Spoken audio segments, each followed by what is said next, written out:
Welcome back, ladies and gentlemen, to another insightful episode of the EU Spectator, where we delve into the intricate dynamics of European affairs. I'm thrilled to be joined today by my esteemed colleague, Nick Zalewski, and thank you very much, Nick. Thank you for having me, and everyone remember to subscribe to the channel and to comment your opinion on the video. Thank you very much. And alongside us, it's a distinguished guest, Mrs. Tana Foarfă, a policy advisor at the European Parliament and an associate lecturer with the Faculty of Business at the University Babeș-Bolyai of Cluj-Napoca. Thank you very much, Tana. Yeah, thanks a lot for the invitation, and I'm looking forward to our discussion. And welcome. With her wealth of experience and expertise, Mrs. Foarfă promised to enrich our conversation with her unique perspectives on European policy matters. In this episode, our focus turns to a topic of paramount importance, the significance of active citizen participation in the European electoral process. As the foundation of democracy, citizen engagement lies at the heart of European governance. We'll explore the various avenues through which citizens can contribute to shaping the future of Europe, from voting in elections to engage in grassroots activism. Through our discussion, we aim to underscore the vital role that inform and engaged citizens play in fostering a vibrant and responsive European Union. As we navigate through these complex issues, we'll seek to unpack the nonsense surrounding citizens' engagement at the recovery and resilience plan, exploring the opportunities and challenges that lie ahead, from fostering inclusive decision-making process to ensuring accountability and transparency. Will scrutinize the mechanisms that underpin effective governance in the European context. As we delve into the pressing issues facing the European Union, one cannot ignore the diverse array of challenges that demand immediate attention. From combating poverty and social exclusion to addressing public health concerns, supporting economic resilience, or bolstering defense and security measures, the EU faces a multi-faced landscape of priorities. These critical topics have emerged as focal point for electoral campaigns across the continent, reflecting the high expectations citizens hold for their representatives in the European Parliament. As we approach the upcoming elections, the public agenda is poised to be dominated by discussions surrounding these pivotal issues, underscoring the urgency of effective policymaking and citizen engagement in shaping the future of Europe. So, Tana, I will start with you. And with the European Union navigating through a myriad of challenges, what is the current state of the Union, and how do you perceive the EU's response to pressing issues such as poverty, public health, and economic recovery? Well, let's take them one by one, because as we always say, you know, in Brussels, there's not a black or white response to the question, but is actually a gray one with different nuances of gray and shades.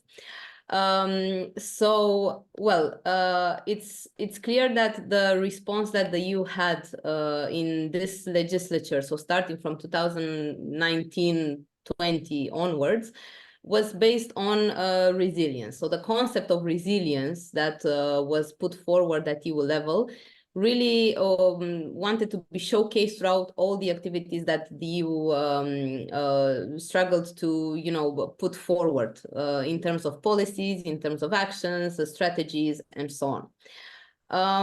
Now, if we take them one by one, there has been great progress on issues on which the European Union didn't quite manage until now to have a coherent response. But there are also some, so to say, stagnations on what's happening on different other types of policies.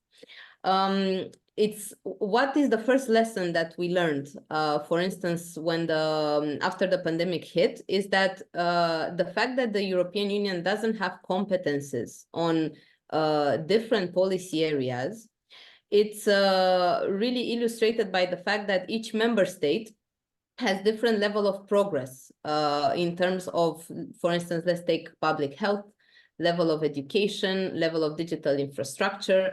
And let's just stop here. For instance, if we want to illustrate the lack of convergence and cohesion in the region when we looked at the COVID-19 pandemic perspective. So the first lesson was that if we want to be resilient, then we need to have coherent policies. And we need to have improved and increased powers at EU level to ensure that we all do the same thing. Because the pandemic hit differently the countries in our continents, because the countries were differently prepared to respond to an emergency crisis.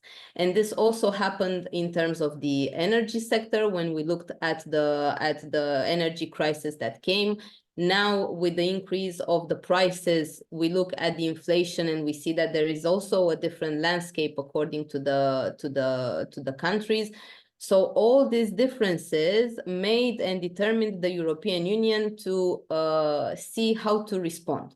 What I think that the best argument and the best solution that the European Union had was not to focus on, being pragmatic and reserved, but rather of being ambitious. And that was a great thing in comparison to the other crisis to which the European Union had to respond. So, for instance, let's take the financial crisis in 2008-9.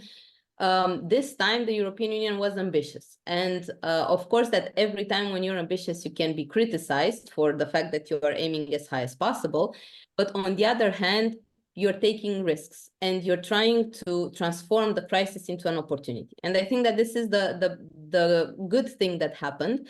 And it won't be, only a personal choice that I will provide as an example, but it's also widely, acclaimed and looked into and researched one. The fact that the Next Generation EU Fund and the recovery plan was actually a way to show and to highlight as the European Union that we are looking specifically into the citizens' needs. So I think that from this point of view, economically speaking, and looking at the response to the COVID-19 pandemic, here I think that the Union acted well. But if we look then on what happened afterwards, it's clear that we in the European Union are trying now and are struggling to find again our competitiveness looking at the other global actors. So we're having a war at our border. The symbolic response to it, so the fact that, we opened the door to Moldova and to Ukraine to enter into the accession process and the negotiations, that's a very powerful message. The fact that the member states also, put forward humanitarian aid, military aid, financial aid to help Ukraine, that was also extremely important. But we still lack a bit of competitiveness in terms of what the EU can do, not only, military and strategically, but also economically, if we look at the global picture. So I think that this is where we stand right now. And I think that for the next legislature, all the institutions will try to focus on how to find again our competitiveness. And now, of course, we can look differently in times of political discourse. Some might say that competitiveness means Europe first, or, the strategic sovereignty that we might say, okay, made in Europe, Europe first, and so on. But we should also look in terms of more, you know, trade relations with other countries, so expanding a bit our perspectives. So this is where I think that we are currently standing now economically, and where we would like to, you know, strive to achieve as ideology and orientation after the elections. Just a quick note on the social part, because here the things are even more nuanced than economically.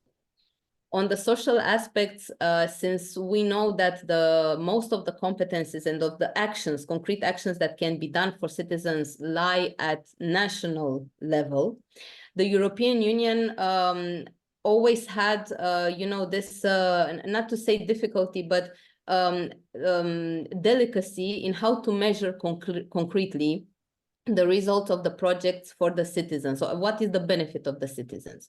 So in terms of this, I think that we are going into the right direction on looking at the fact that a social investment is not something, you know, utopic or something that can't be measured or quantified. I think that the institutions recently made good progress into understanding that we need a better framework for the social agenda, and that we need to better monitor and to further improve the social investments. If we will reach our targets in terms of the social agenda, because there are also some targets in terms of poverty, level of unemployment at EU level, we have to reach them until, you know, 2030, 2035. Here we still need to discuss. I think we're on the good track, but as we all know, politics are also influencing the results. So we still need to go and continue to make the progress regardless of the results, you know, in the elections. But we still need to see what will happen, because things are unpredictable, as we all know.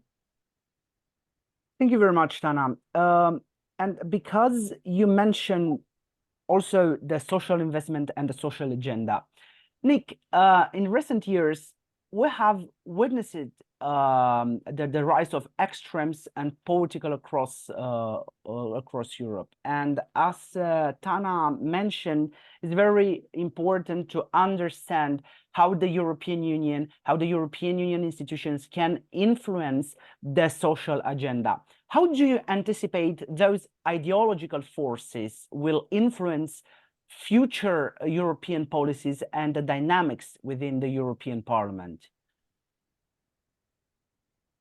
It's a bit complicated with the election, because part of the issue is which a lot of European Union citizens and European Union politicians at the national level, looking at their national governments, don't want to accept the reality that while there's many opportunities with the European Union, it's up to the member states in the end what they make of it. And the problem that we're seeing right now is some member states frustrated that they're not making as much progress as they thought they would when initially joining the European Union. So you're having these extremist politicians winning, which in the end doesn't make much sense. I mean, we just saw the Slovakia election, where now not only last year you had the pro-Russian prime minister win, but now you have a pro-Russian politician.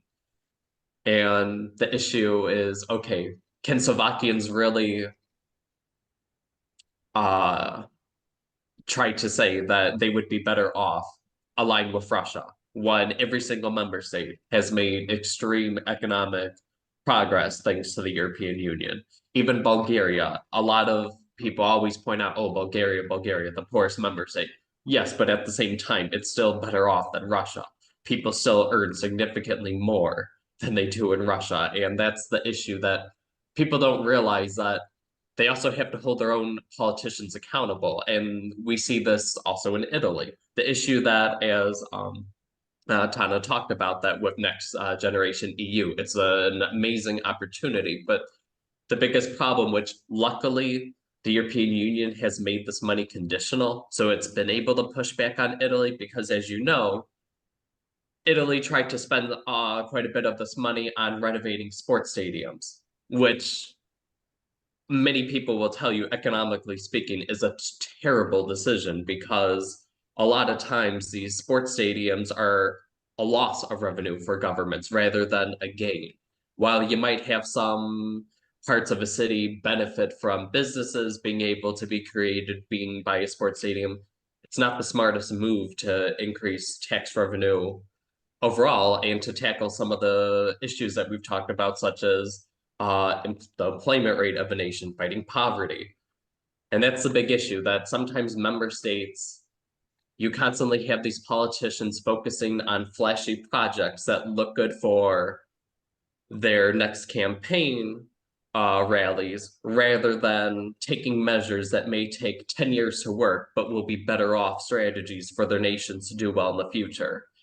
And then part of the issue too is that the European Union needs to pay attention to the data to make itself look better. Because part of the issue right now is, as we've talked before on this podcast, is that the European Union looks at the GDP per capita of the member states and union in general.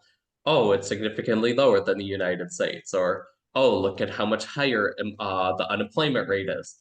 When in reality, the European Union is missing the biggest opportunity it has, where compared to the US, the United States does a much better job at hiding the participation rate in the labor market, where we constantly talk about, oh, look, the unemployment rate is about what, 3.8%.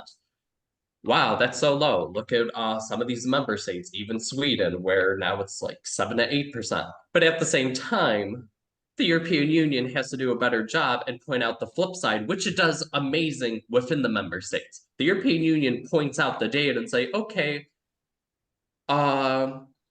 this member state has X amount percent unemployment rate, but has X amount percent employment rate. The European Union has to also have a much more aggressive campaign of pointing out that the United States has an incredibly low employment rate compared to the EU. It's only slightly higher than Italy. And as you know, that's one of the biggest criticisms of Italy within the European Union, is that the employment rate is only about 61.8%. In the United States, it's 62.7%. As you know, that's nothing. The European Union wants every member state to have an employment rate of at least 70%. So the European Union needs to be a bit more aggressive, pointing out the facts and saying, okay, hey, we offer opportunities to these member states, but it's also up to them what they make of it. Because the biggest issue too we see with these elections is the European Union elections a lot of times have very low turnout. But the issue is citizens cannot be angry about the results, particularly if they don't even participate.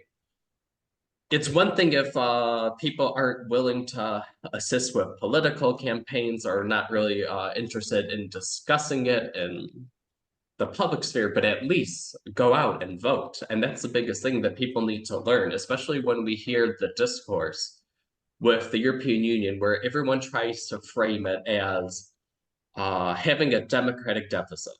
You know, as you know, that's commonly a favorite topic, when in reality, the European Union is just like national governments of member states. It's just like the US government, where you have part of the government is elected, and then other parts aren't. You know, for example, Secretary of State in the United States, nobody votes for that position directly.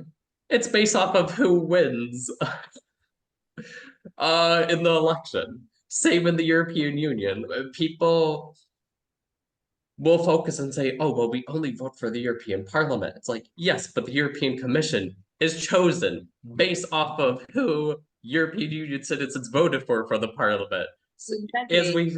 Indirectly, you're actually voting for several representatives. Yeah, exactly. Exactly. Yeah. And that's what, you know, and that's what the European Union also needs to be more aggressive and point out and say, hey, for decades now, the European Commission has been more center-right because the European People's Party keeps on winning.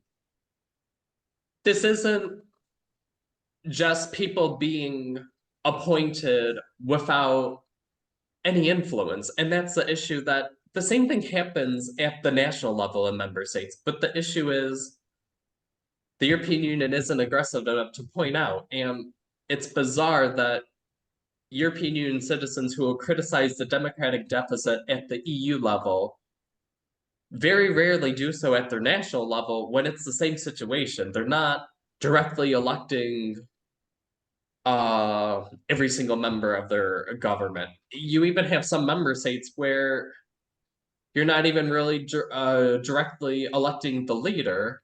It's just, okay, whichever party wins, and then they get to choose a prime minister, and then you kind of have an idea who that prime minister will be, but it's not necessarily always clear. So it's like, it's bizarre how the people who don't criticize that will then try to aggressively criticize the European Union. And it's just, it almost seems that the biggest issue is people want a scapegoat to blame all their issues on. And the European Union becomes that scapegoat where they don't want to blame their own nation. So the EU becomes an opportunity for them to blame all their frustration when they also have to hold themselves accountable. I mean, in our PhD program, Gabriel and I, we had an interesting professor who pointed out that in Italy, people try to criticize the fact that even though Italy's GDP per capita has now dropped below the median of the EU, it still pays more into the EU than it receives back. But as this professor points out, before we could even approach this topic, we have to talk about the issue that regions in Italy who qualify to receive funds from the EU don't request funding and don't do their part in trying to help with the economic development of their regions. And that's the biggest issue, that we have to hold these national politicians accountable, where they're given an opportunity with the EU, but they don't want to follow through. They just, it's almost like they expect their hand to be held throughout the whole process when they also have to take initiative on their own. Yeah, but there's always the case, you know, to say, okay, so if something goes bad, it's actually the EU's fault.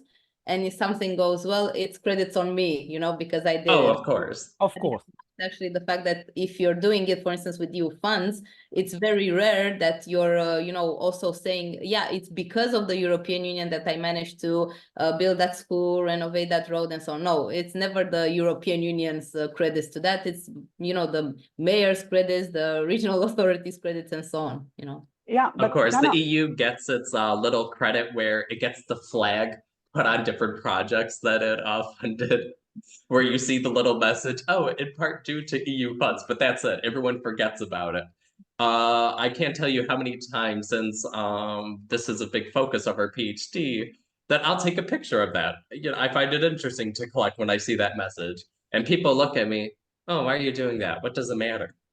Well, it points out that this exists because of the EU. And yeah, like you're saying, whenever things go wrong, it's the EU's fault. Whenever things go right, even if it's thanks to EU funds, oh, no, we don't talk about that. We don't give credit to the EU. We'll just thank our national politicians, even if they really didn't do much. yeah, and this is a big issue, but Tana, based on Nick's thoughts and arguments, and also in the light of upcoming elections, why do you believe it is crucial for each of us to actively participate in political debates and the voting process for the European European Parliament? Well, so the first thing, as Nick was saying, is that, okay, we are electing our representatives, right? Usually when you're going, I mean, let's take, you know, our history back from when we were also kids. I mean, you were on the playground, you were electing your leader for the, I don't know, football team or whatever you were playing, you know, when we were kids. So when you did that based on a set of skills, right? I mean, why were you appointing your respective colleague? I know I'm taking it very, you know, minimalistic, but it's clear that when you were, you know, voting, so to say, for someone, you were voting based on something, right? Be it that that person is there, knows better, or so on. Now it's more or less the same thing, but of course it's you know, more in substance. So when you're going to vote, it's important, first of all, to meet and know whom you are voting. it's very complicated to say, for instance, when you're electing someone, there are people that elect the person, right? They're going specifically there to vote for a specific person, if they're interested in that. Well, when you go to vote and you vote for a person, you can vote for that person because it's nice, I don't know, it's well looking, nicely dressed, speaks okay, and so on. But maybe you're also interested to know what exactly that person is promoting. And this is the first thing in which you should, actively look for, to see a bit, okay, so I'm sending this well-behaved, good-speaking person in the European Parliament, but what exactly will that person do there? I mean, I'm electing this person, why exactly? That's the first criteria. The second category of people that, are actively going to vote are voting for a party. So they're going there because they feel, I don't know, closer to the ideology of a specific party, or to the, electoral messages, political messages that party promotes. But there you also need to look a bit, okay, so I'm voting for this party to go in the European Parliament. What's the leverage of influence that this party has in the European Parliament? So that's another thing. And you can't really look and understand those issues unless you're actively engaging in debates, or even fostering or struggling to keep your representatives and the candidates accountable to explain you those issues. So these are the categories of people that actively go to vote. Okay, so people that know for sure that they will go voting, and that they vote and cast their vote based on specific criteria. There are, of course, people that either because they're disappointed or because they're not interested are not going to vote, or they're not having this as a key priority at a specific time. There is no better place to convince someone to go to vote rather than, an exchange of views and a debate. Unfortunately, in many countries, the level of debates between the candidates, for instance, at the European elections, is extremely low.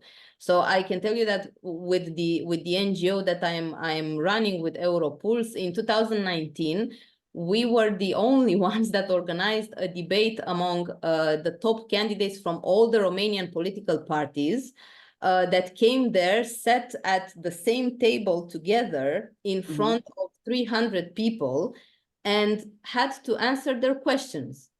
And, it was something unprecedented, which in reality, to be honest, should have been something extremely normal. I mean, it shouldn't have been like a history in the making in 2019 that an NGO managed to gather together the parties that were having top candidates to the European elections. This should be the normal thing to do. And I think that, being an MEP is extremely difficult because you have to have a mix of all the ingredients. You have to be professional, but you also have to keep close to your constituency. You also have to inform what you're doing, so to be good also on social media. And you also have to be present both in Romania and in Brussels to make things work. So it's a very complicated mix. And of course that the candidate, I mean, we can have all in mind a perfect and ideal candidate, but the reality is that you really need to struggle to accomplish all of those and to tick all those boxes. But it's not impossible, So what I think that is currently missing is that in the political spectrum, we have very professional candidates that are actively working in the European Parliament, but this information doesn't get to the people because they don't have the capacity and the time, so they invest more time to do good things in Brussels, but without investing equal time to inform citizens about what they're doing there and to translate what they're doing into, very simple, basic language and so on.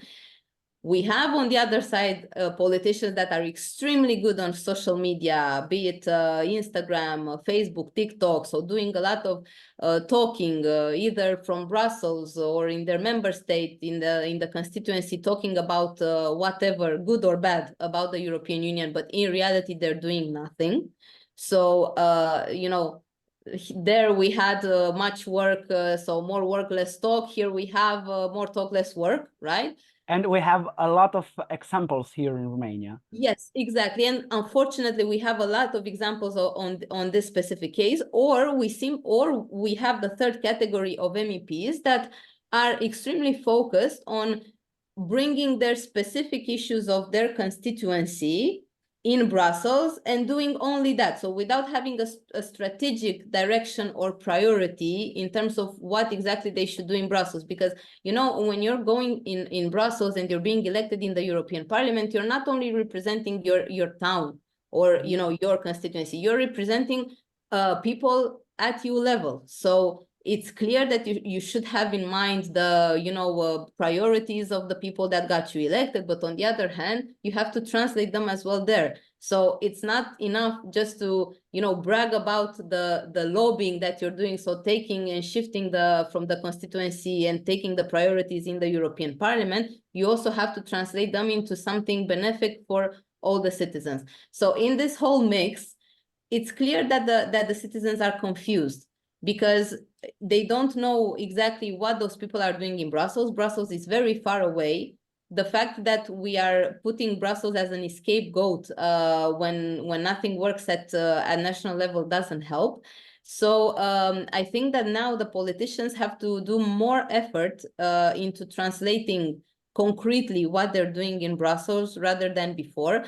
And to be honest, I wouldn't criticize the citizens for not being, you know, informed, because if you see that the information is not getting somewhere, you should make the efforts to get it and to put it there at their disposal no matter what. So it's not the fault of the you know, young people in the rural environment that they have no idea that the EU offers a lot of opportunities.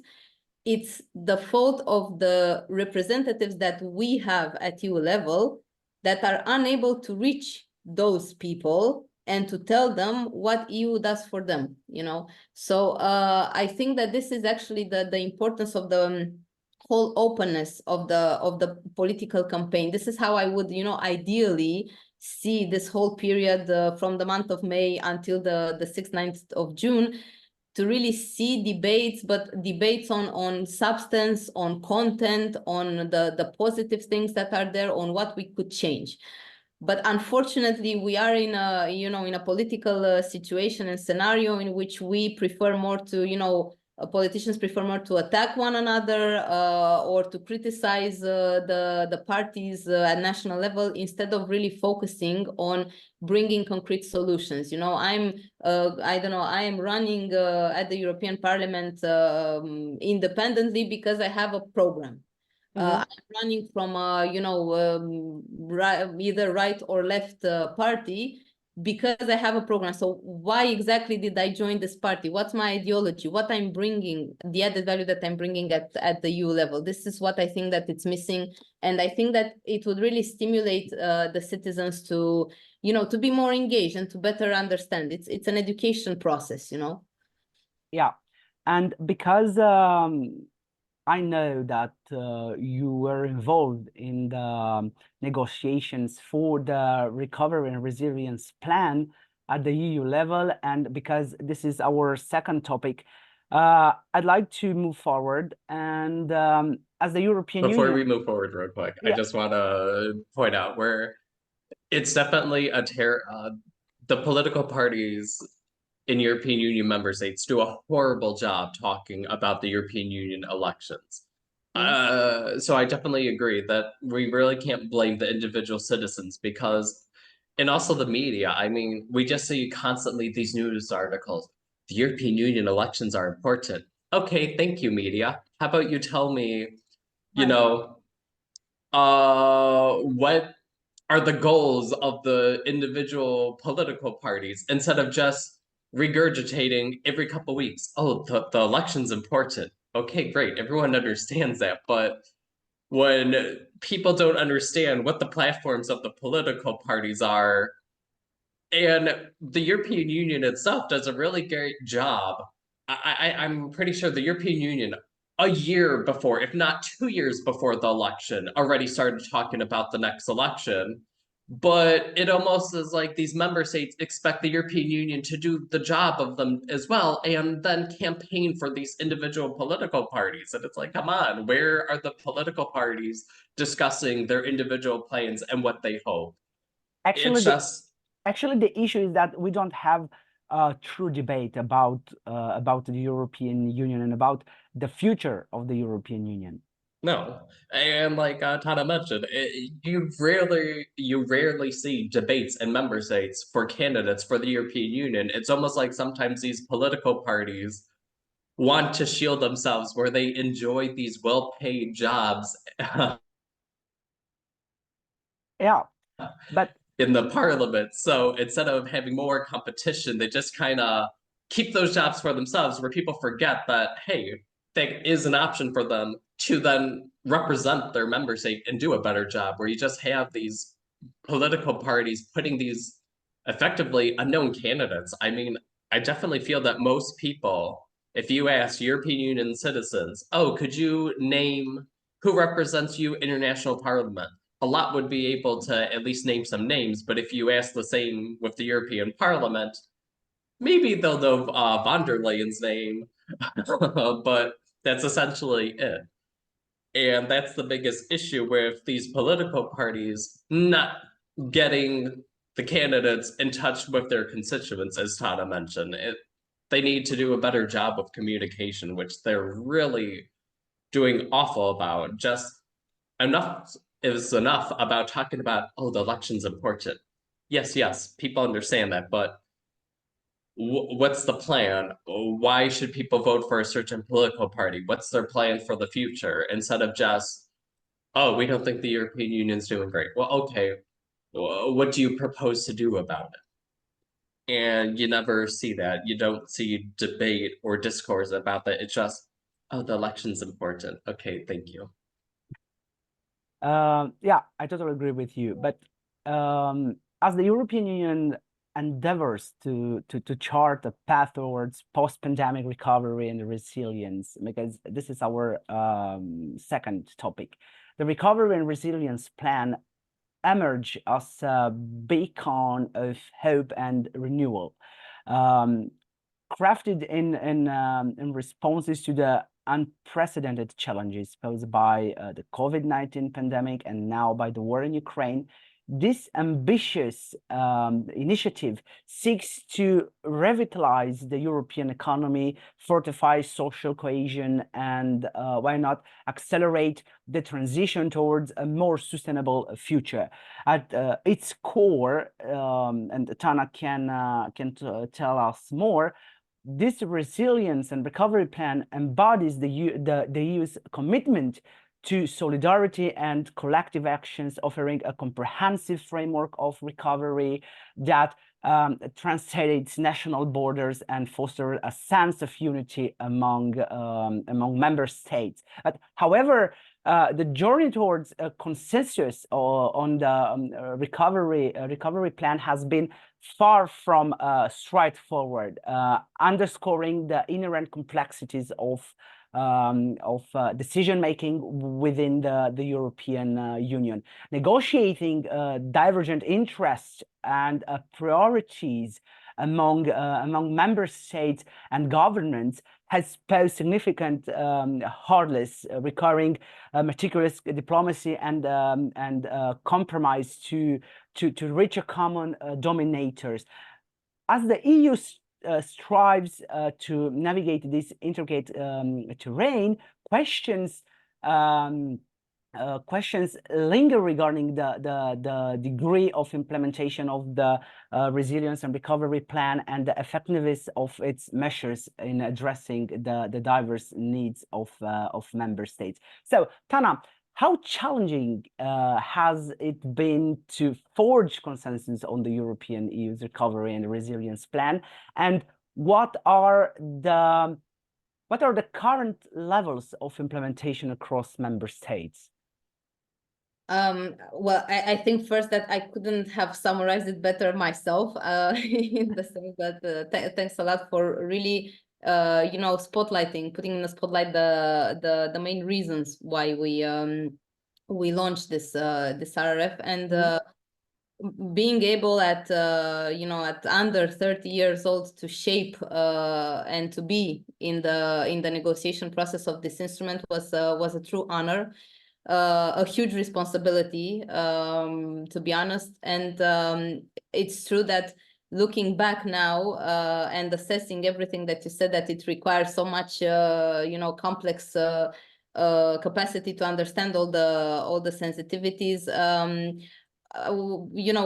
We actually learned by doing. I mean, this is how I felt it. I really learned by doing.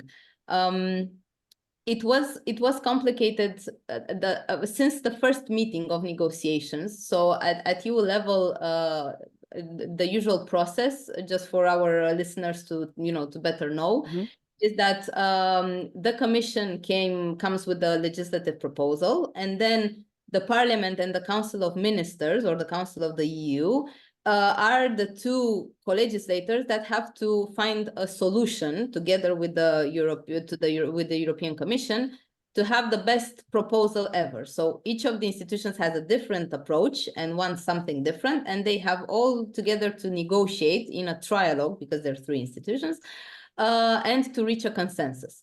So from the Parliament side, when we first received this proposal, there were some first issues with it. First of all, I have to tell you that when I saw the amount of money, I was so scared to look at it that, to be honest, I avoided. So in the text, I really avoided that specific article that was putting the money, because it wasn't only written 750 billion euros. It was actually written 750 and all the zeros after. So imagine that there was a whole row, and it was such a big responsibility when you receive this text that it's a bit scary, that you have the power. So throughout the words that you're putting there, you're shaping and you're influencing what the member states are doing with that money. It's a huge responsibility. So what first I looked at is that if we wanted, so if you have this huge amount of money, you have to know on what you spend them. So it's important for the member states to come with a clear package of both reforms and investments, and that they should be, very clear and transparent that they're good for the citizens. And how to best ensure that is through consultations. So in my view, coming from civil society, background, it was even unthinkable that a reform and investment plan, so a huge plan for a member state, should be designed without the civil society. I mean, that's unthinkable. So the first thing that I looked at is are the stakeholders consulted and involved in the process? At the beginning, they weren't. So basically, the Parliament focused on that. So that was the first thing to do. Then transparency. Okay, we're giving all this money to the member states. Do we know how exactly they will be spent? At the beginning, the provisions on those things were quite soft. So the Parliament really put forward the full transparency and disclosure, or on when and on which hands this public money is going to. So to know the list of institutions and real final recipients that are benefiting from this money. And third, and perhaps most importantly, the fact that this instrument is performance-based. So the member states, because they were very, at the beginning reluctant, and they were needing the money as soon as possible, they were pressuring the Commission and also us to say, we don't need to negotiate that much. It's extremely urgent. We really need the money, which is true. It's clear that it was an emergency response. So clearly they needed the money. But guys, I mean, we're talking about 750 billion euros here. So we can't just give the money like that. So we came with a lot of criteria, and when the council saw the amount of criteria that the Parliament put forward, they said, no way, we won't have time. We won't be able to come with the plan. But then we said, yes, you will be able. You will be able to do it. And we need to do it properly, because this is a performance-based instrument. So you won't receive the money until you will prove every time that you really kept your promise, because you are selling to the citizens a reform and investment plans. We need to know that we're having a return on this investment, because otherwise the citizens will be the ones to pay the bill. Because remember, this money is being borrowed, right? So someone has to pay for it. So unless we want the citizens to pay for it, in a couple of years, so basically our generation to pay for it, then we need to make sure that we have a return on investment at a huge profit now to be able to pay it. So we insisted on this. It was extremely complicated to get it through. But I think that it's the best financial instrument concept that we were able to come up with. Extremely innovative. It put an administrative burden on the governments. I know that it was extremely new, and some governments saw it as the holy grail, of the commission. Okay, we have this money. Let's do everything that we didn't manage to do so far with this money. We had to teach them that it's not about that. It's about recovery. It's about 6 clear pillars of investments and reforms that they have to follow. And it's about them being responsible through a calendar of milestones and targets. You don't meet the milestones and targets, you don't get the money. So it's clear that it changed completely the paradigm, but I think it changed it for the good. Now, in terms of implementation, we started in 2021, okay, the implementation process. Now we are halfway, but we are halfway after we witnessed also a war and an energy crisis and the crisis of increase of prices in general, so inflation. So we can't really say that it was, a smooth process in which the member states only submitted the plan and then they started monitoring it, because they had the other issues as well. I think that it's for everyone's good that this RRF, this Recovery and Resilience Facility, is a successful story. I think that everyone should put this ambition in mind, that if we fail with this innovative process, this will say a lot about the functioning of the European Union in general, because it took us a lot of courage to propose something as innovative as this. It took us a long way to make the member states better understand this performance-based instrument, and also to make the decision makers understand that we have to shift from the paradigm in which we just give the money and we hope for the best, into let's be responsible, because this is citizens' money, and we need to know where they're going and that they're going on successful projects. So I think that the Commission will definitely do their utmost best to make sure that the RRF is a successful story in 2026.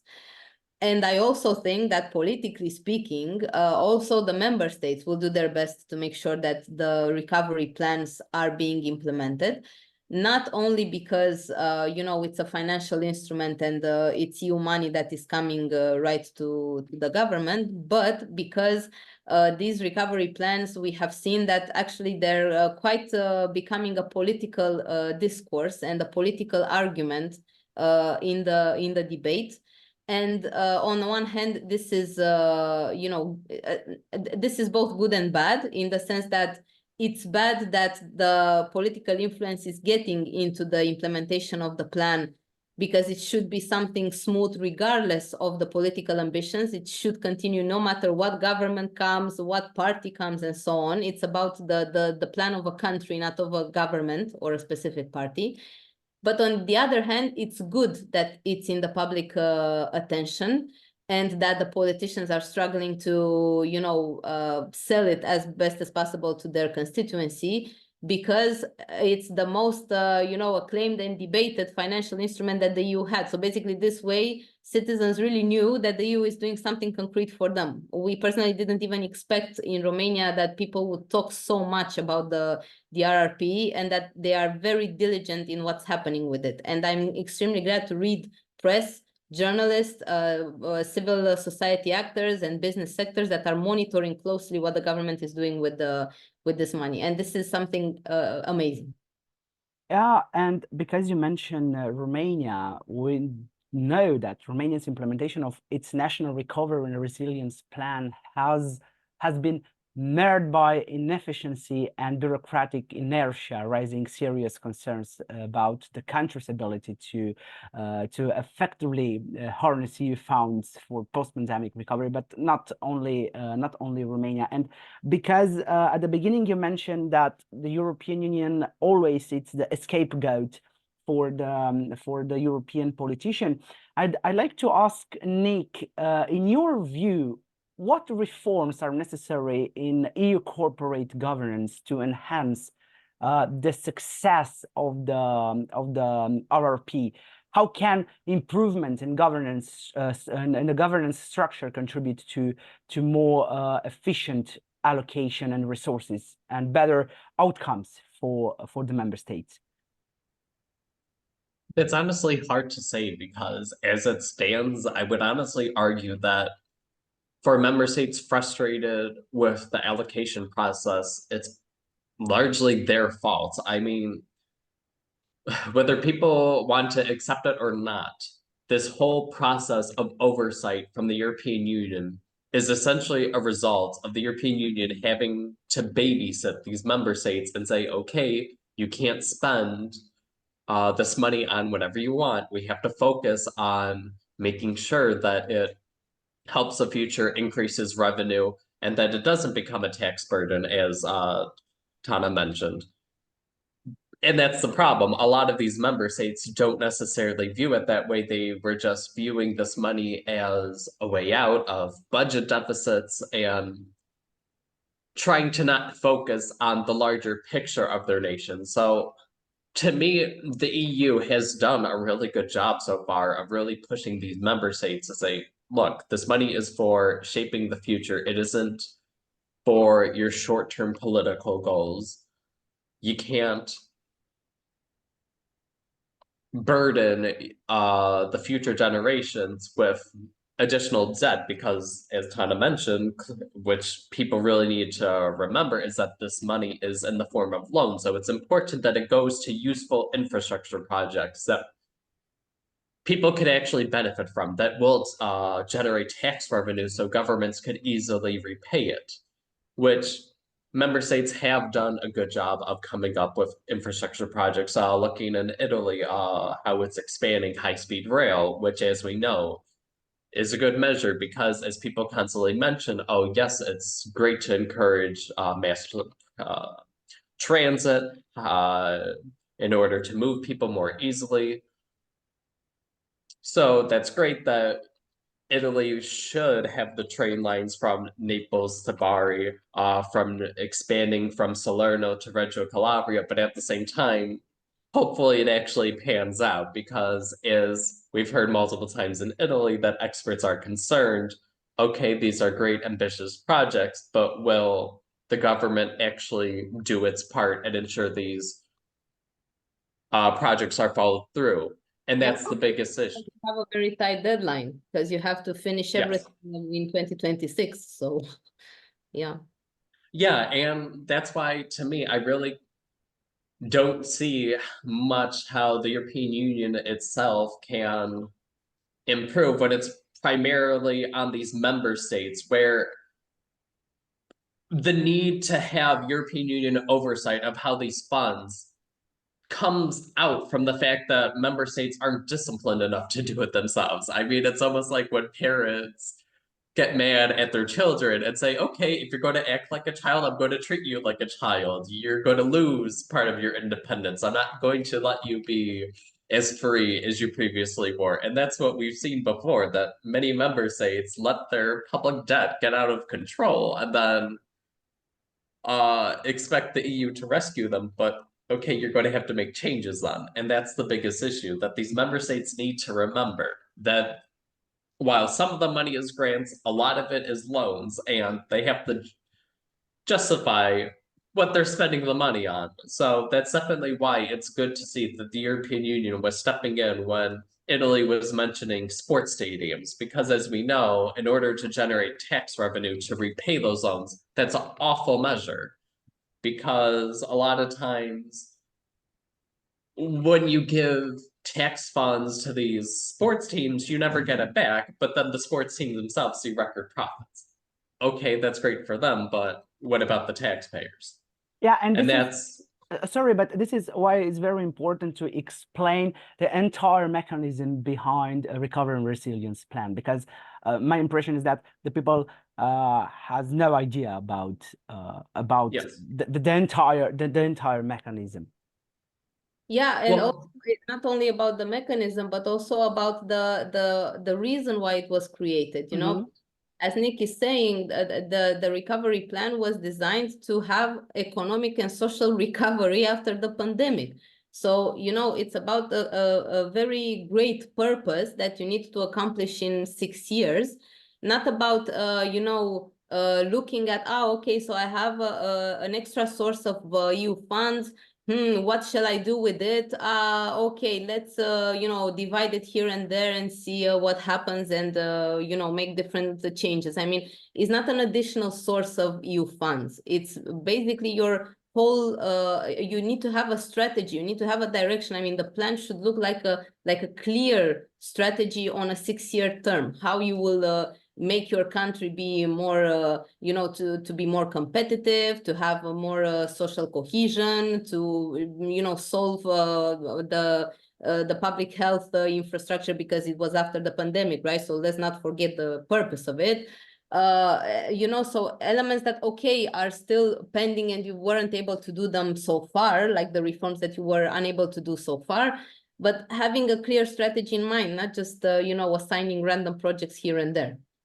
And these member states really need to remember that this is an amazing opportunity to show that they could use the funds wisely, because even though this is a response to the pandemic, if it goes well, the European Union might continue this and realize, oh, maybe we should keep on doing things this way to help with economic growth, because in the past, the EU thought, okay, well, in order to help nations recover, particularly looking at Greece, we need to use austerity. Now we realize that austerity was very harmful to Greece, but at the same time, the EU is doing a 180 and completely changing and saying, okay, let's have some additional spending, but let's just make sure we're not just throwing money at anything. Let's make sure it's used wisely. And these member states really need to realize that while this is now for recovery from the pandemic, the European Union might realize, oh, let's do this for another 6 years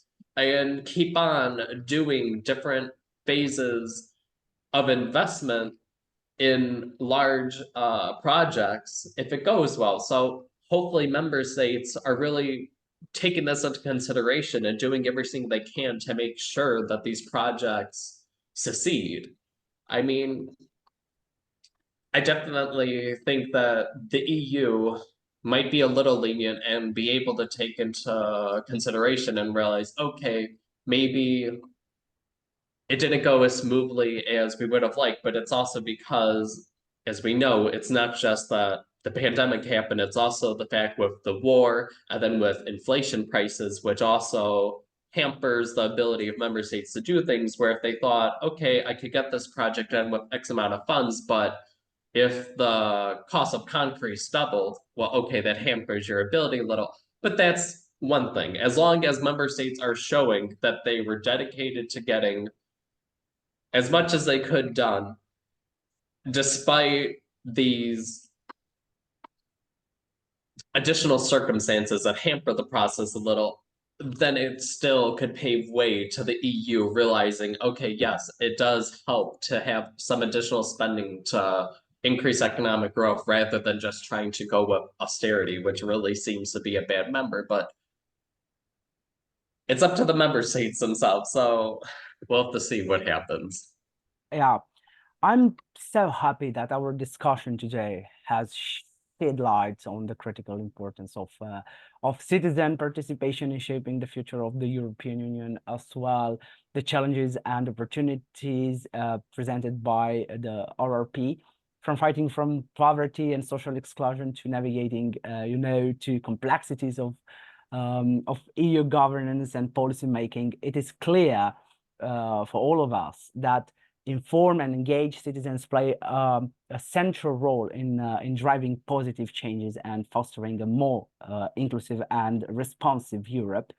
Thank you both, and we invite our listeners and viewers to join us in this ongoing conversation by subscribing to our YouTube channel and staying informed about the latest developments in European affairs.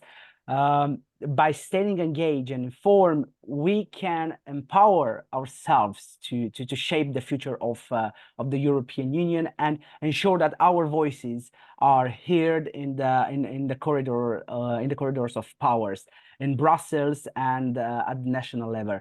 Together, let us strive to build a Europe that upholds the values of democracy, solidarity, and prosperity for generations to come. Thank you for turning in, and we'll look forward to continue this journey of discovery and dialogue with you. Thank you very much, Tana, for your thoughts and sharing. Thank you, Nick. My pleasure, anytime.